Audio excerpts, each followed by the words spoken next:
Hello and welcome, Jenny again. Today we're going to be talking about the Hermit, the card of introspection and solitude. But before we get into it, hit the subscribe button, hit the bell, share this out to all of your friends so that way they can know the awesomeness of the tarot with me and you are notified whenever I put out new content, new material. So let's get to it. So the Hermit is the wise old man of the tarot deck. He is the old sage. He's the one that goes and lives in solitude so that he can use this time for introspection. So he can use this time to look inward and within himself. This is a period for him of soul searching and self-reflection and spiritual enlightenment. So the card depicts an old man standing with a staff in one hand and a light in the other, and he's got on these gray robes, and like the outside you notice is dark, hence like why he needs this light to shine on everything. And you see these mountains in the background. And these mountains symbolize the development of his success. The Hermit himself represents the amount of spiritual knowledge that has been obtained, and he is ready to share this knowledge. Inside the lantern, you see a six-pointed star, and this star is known as the Seal of Solomon, which we talked about King Solomon last video a little bit. And the staff that he carries represents his authority and knowledge. The Hermit is a seeker of knowledge that can only be found within. And thusly, he's a lonely wanderer in the path of night, searching for what can only be gained through long periods of solitude. He must disconnect from the world to find his true self. He walks through the darkness of his own subconscious with only very little light leading his path. And if the low light is a star, representation of the North Star, which would be his destination home. It's just the first star to the left and then straight on till morning. And even though he is a seeker for knowledge, he's also a giver of knowledge, because through an entire lifetime of learning things, going through trials and tribulations, he is now prepared to share all of that knowledge that he's gained with other people. If you notice, sometimes the people who give the best advice have always been the people who have learned and lived and experienced just a little bit.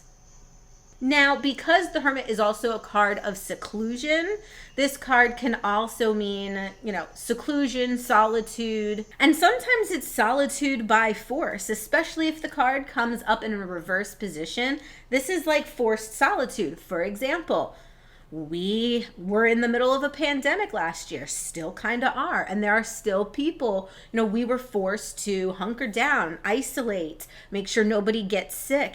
And we are slowly coming out of that. This is that was forced solitude. It can also talk about or be a representation of loneliness, celibacy, isolation, withdrawal, or being paralyzed from fear.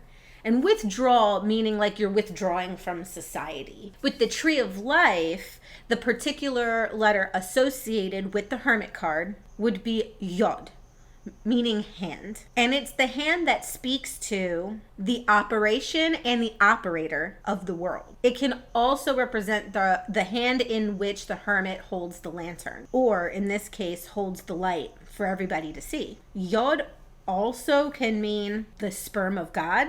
It is the smallest of all the letters, yet its shape is one of the building blocks for all other shapes, at least in the alphabet. The hand can also represent or symbolize the fact that the Hermit has left behind all of the devices and tools and instead relies solely on himself to reach his goals. Just as there have been actual hermits who have forsaken man-made tools and only rely on themselves for their own handiwork. Rely on my hands are my tools. Kind of like that one guy who has, and I don't remember his name, but he's on YouTube and he makes these cool houses just out of sticks and stones and clay. and it's absolutely phenomenal. But he uses 0 tools, and this is something very similar to what the Hermit would be doing as well. In astrology, the Hermit corresponds to Virgo. Virgo is associated with duty, work, and service to others, with personality traits such as self-discipline, reliability, being exact, consciousness, and organization.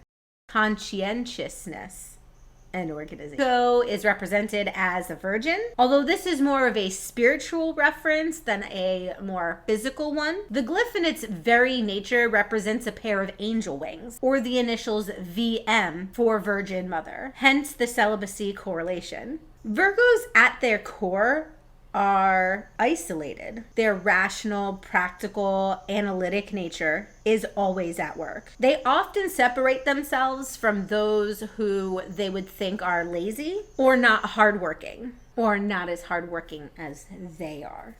They are detail-orientated, self-critical, although they can be critical of others.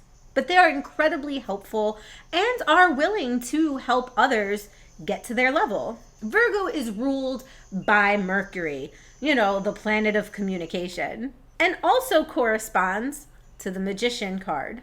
And in this, it is the symbol of the magician becoming the wise old man or the wise old sage. This is also the combination of the wise old man and the not so wise young man, and their duality in nature, and Virgo's desire to teach and help other people from their own experiences or the knowledge that they have.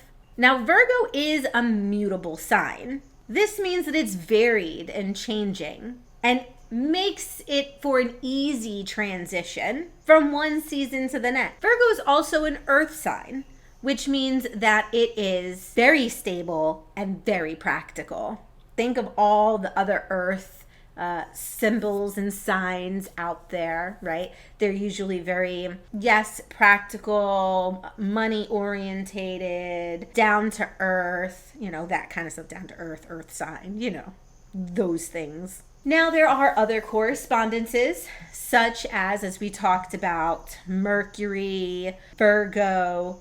There is the rune, the number 9, the colors gray, dark blue, brown, a little gold for that star that's there. Gemstones, blue tourmaline, sapphire, bloodstone, and used for intentions such as illumination, wisdom, enlightenment, knowledge, inner peace, and wisdom. Thank you very much for hanging out with me today. I really, really hope that you enjoyed this video on the Hermit. I would really like to know how the Hermit resonates for you in your life. I know working with the Hermit this past week and a half has really hit me, and I cannot wait to deal with the next card to see how that affects my life. But I would just really, really love to hear, if it's not too personal, leave it for me in the comments, how the Hermit presents itself in your life. So thank you again for hanging out with me. I'll see you guys next time. Namaste and God bless.